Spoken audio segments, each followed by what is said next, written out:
Thank you. Okay. Senator Roberts. Thank you, Chair, and thank you all for attending.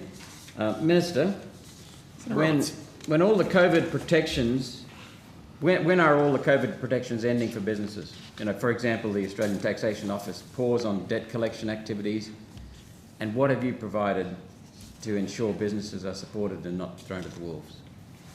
Well, Senator, to answer the second part of your question, types of measures that we outlined in the last couple of budgets, such as the loss carryback arrangements, the small business loans programs, they're the types of support that have been embedded for businesses to help with the economic recovery coming out of COVID.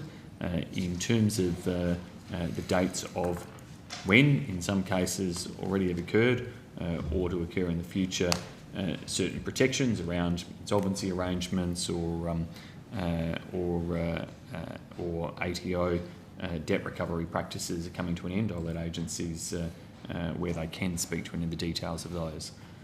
I'm probably not the right person for that though. So, Senator, there's a range of support measures that have been provided. The Minister referred to the loss carryback. There's also obviously the temporary full expensing measures that go to June 2023. They're the support measures, stimulus measures that I'm aware of in the tax space. I will pass to the ATO, who can talk about the administrative actions that they've been taking to support business. And I think some of your question or some of the aspects of that support in the space of insolvencies or, market front features is probably best put to Markets Group later this evening. But I don't know if the ATO want to add anything on the administrative actions. Yes, Senator. We have recommenced a very measured approach to debt collection. We are concerned that the longer businesses sort of stay out of engagement with us, the more problematic those collection of debts are. I mean, the fact of the matter is that our total collectible debt has, as at 31 December 2021, has increased by nearly $5 billion. That is collectible debt, which is largely, I understand, undisputed debt. So they've put in a BAS statement, they've said they've earned this amount, they've withheld pay as you go, they've collected GST, and for one reason or not, they haven't remitted amounts they've acknowledged they're responsible for. We are instituting a process of contacting businesses individually to make sure they're aware of the debt and trying to come to an acceptable payment arrangement at least. But it is something we just cannot ignore because of the debt stock has gone up about 14% from the same time last year. And is now around $40 billion. So we have to focus in as empathetic way as we can, but it's something we just have to get on with without jumping out there too quickly. It's very well known in the advisory community that we're doing this now. And in some cases they're saying, well, you should, because the longer we leave it, the more likely some of these amounts just won't be paid. But if our Chief Service Delivery Officer wants to add anything to that, I'll pass over to Melinda Smith. Thank you, Commissioner. Melinda Smith, Chief Service Delivery Officer. I just echo the Commissioner's comments. Last year, we actually had over 8 million engagement activities that we put in place to help small business and individuals, and the growth tends to be in the small business debt, to actually help them and assist them to understand what's their liability and how do we help them to actually get back on their feet. And we're seeing some positive signs. Payment plans are being set up. We have very high kept rate in terms of those effectiveness of those payment plans. And as the Commissioner commented, we're getting some terrific feedback from the community about the balance we're having to take very empathetically based on quite unique circumstances. Thank you. So it's fairly, this is not a criticism of you, it's comment about the situation. It's fairly vague, and I understand that. So what does your research indicate will be the likely business insolvency rates for the next 2 years and across what industries and regions?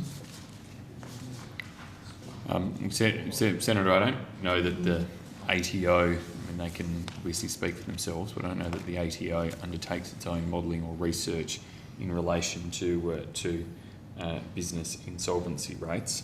And again, Revenue Group of Treasury wouldn't be the right agency to provide analysis in that regard. To just add to at least answer to your first question, I just wanted to check, but the relief for directors against personal liability for insolvent trading that was part of the initial package of measures has also expired. So in that sense, some of those initial early extreme COVID protection measures that were put in place at the depths of uncertainty have come to an end. As the ATO has indicated, from their perspective, they now manage debt recovery in their cautious and targeted ways that they've indicated, and are very conscious in terms of the impact of their activities and seeking to maintain business viability while doing so. The government did outline some other insolvency reforms, which I can get some information tabled if you like. I'd note that insolvency rates have been down quite significantly as a result of both some of those temporary measures, but also the additional financial support government has provided to businesses during the pandemic. I'm not aware of there being any spike in those insolvency rates since any of these measures have come to an end, but we would expect to see at least a normalisation of those rates. Minister, thank you. Early on, and in fact the first and second day of sitting single-day sessions on this coronavirus issue were on Monday, March 23rd, 2020, and then Wednesday, the April 8th, 2020.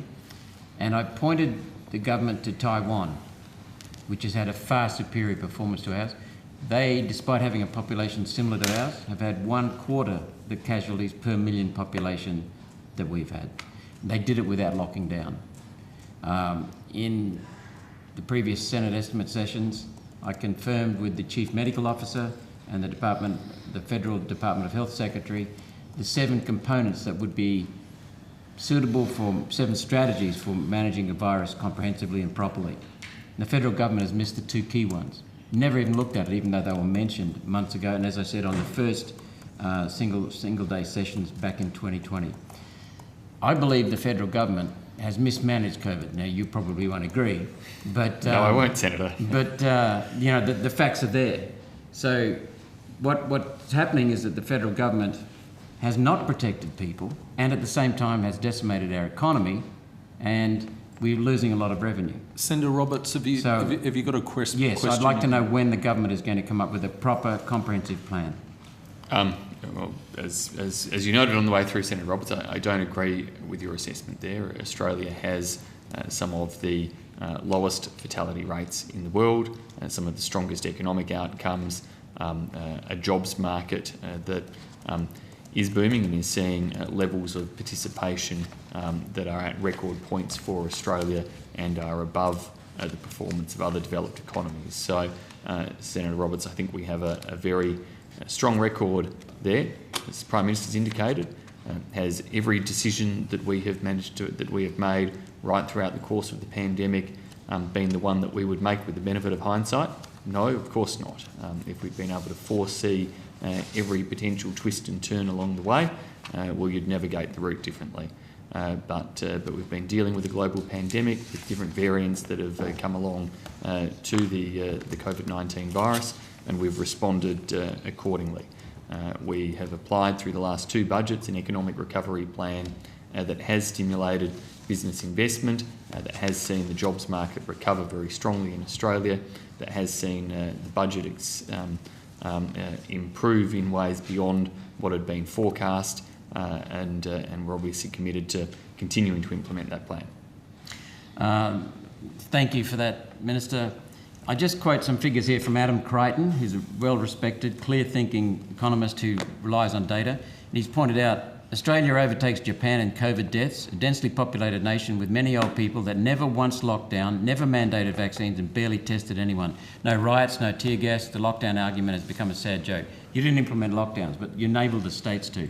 Taiwan, with a similar population to ours, we have 4.4 times higher death rate per million population. Taiwan never locked down.